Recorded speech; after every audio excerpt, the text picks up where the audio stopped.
Hi, I'm Shelley Wilson. I'm a multi-genre author of over 20 books and a writing mentor. Welcome to the Campervan Writer Show.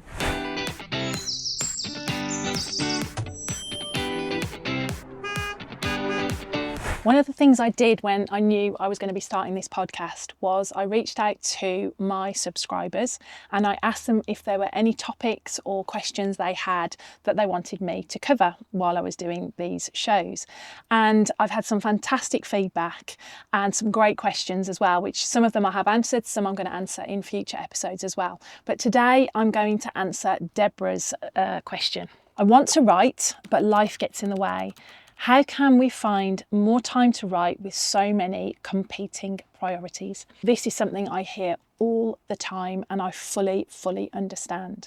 I am a single mum, I'm a business owner, I am a blogger, I am an author, I have a million other hats as well. So I have to be really strict with how I allocate my writing time, otherwise I would never get anything written at all. So I think this is a really valuable question to talk about, to pick apart, and also to share my top 3 tips that would help you if that's how you're feeling. Okay, so my top 3 tips, not just for Deborah, but for anybody else who wants to know how to carve writing time into their busy schedules, are these.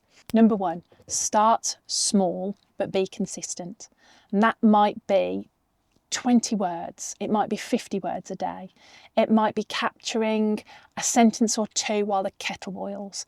Think about how you can break down your big project into really small chunks and then even smaller if you need to.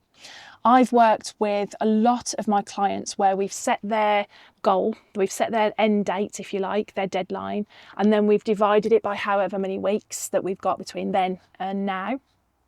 That will give us the total. Let's say they want to write 50,000 words, for example. We divide that by that, and that gives us how many words a week. We can slash that down even further when you divide it into days. Sometimes it might say, oh, to get to 50,000 words by next April, you need to write 2,000 words a week. If you think about the texts you write, the WhatsApp groups you're in, the emails you send probably 10,000 words a week without even batting an eye. So how are you going to fit something in that really matters to you? If you really want to write that book, how are you going to fit in 50 words, 100 words, 200 words?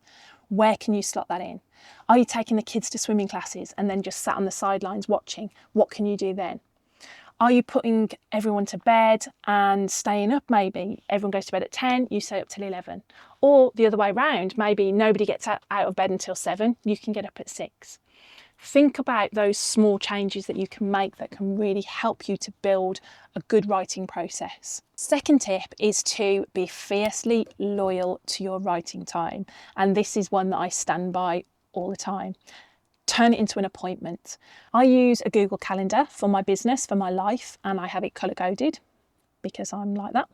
And I will add in a writing block. So that might be, for me, it tends to be the weekends because my kids are grown up, I'm single, I don't have to worry about being with a partner, I don't have to think about other people, I can just focus on what I need to do. So the weekends tend to be my writing time, or I'll do a Wednesday evening, for example, because that's a free time for me, but it's in my diary. And if I see it as an appointment, then I don't let anybody else take that away from me. If my hair appointment was in on a Wednesday at 2:00, there's no way I would change that because I go grey far too fast. So my writing is exactly the same. If it's down in the diary, then I know that I'm going to be fiercely loyal to that. So start adding writing time into your diary, even if it's just half an hour every now and then. But it's really important that you know that it's a priority in your life. Third tip is to remove the pressure. Done is better than perfect. I did do an episode all about perfectionist, so feel free to scroll on back and find that and have a look at that one. Putting pressure on yourself sometimes makes you procrastinate. It makes you think, I can't do that, I can't achieve that. You can, absolutely. Think about breaking it all down into those small steps and just snatching 50 words here and there. being fiercely loyal to your writing time that's in your calendar as well. Take the pressure off. Have fun while you're writing. Don't think about it as this big, huge task that you have to finish. If you are an indie author, if you want to independently publish, then you can set your own goalposts. Obviously, if you assign a date with an editor to start the process, then you have to work to that because you can't let other people down. And sometimes that can be a great motivator. But if you are just doing this for yourself at the moment to see how you go, then take the pressure off. Just enjoy the process and don't worry if your writing is only once a week. One of the things I often talk about is finding time in our day that we seem to allocate to all the other stuff. I can tell you, I know the script to Friends. I've watched Friends so many times. Every season Gilmore Girls comes back out, I'm there. The Vampire Diaries, I've watched that reruns. Again, I know the script to it. There are so many of my favourite TV shows and films that I've watched and rewatched and rewatched.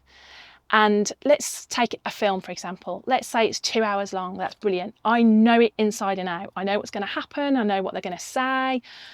Why am I watching it again when that 2 hours could be spent writing my book? Now, yes, we all need to fill our creative well. Yes, we all need time off, absolutely. But if you really, really want to make writing a priority, you will have to let go of few certain things along the way. And it might be that the Friends reruns for the 19th time, you can let it slide and work on your book instead. So here's a little exercise that you can try. I want you to set your timer for 10 minutes and I just want you to write. I don't want you to think, I just want you to write. And the more times you do this exercise, the faster you'll get at writing, which helps up your word count. But what you're actually trying to do is write in volume.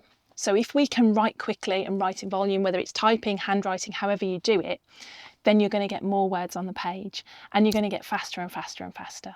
And that will really, really help towards your main word count. So even if you can only scratch out an hour a week, you're getting faster at writing, you're going to be up in that level. So try that little exercise, drop a note in the comments and let me know how you get on with it. Or if you've got any other top tips that you would love to share about finding time to write that might help Deborah and also anyone else that is watching this show.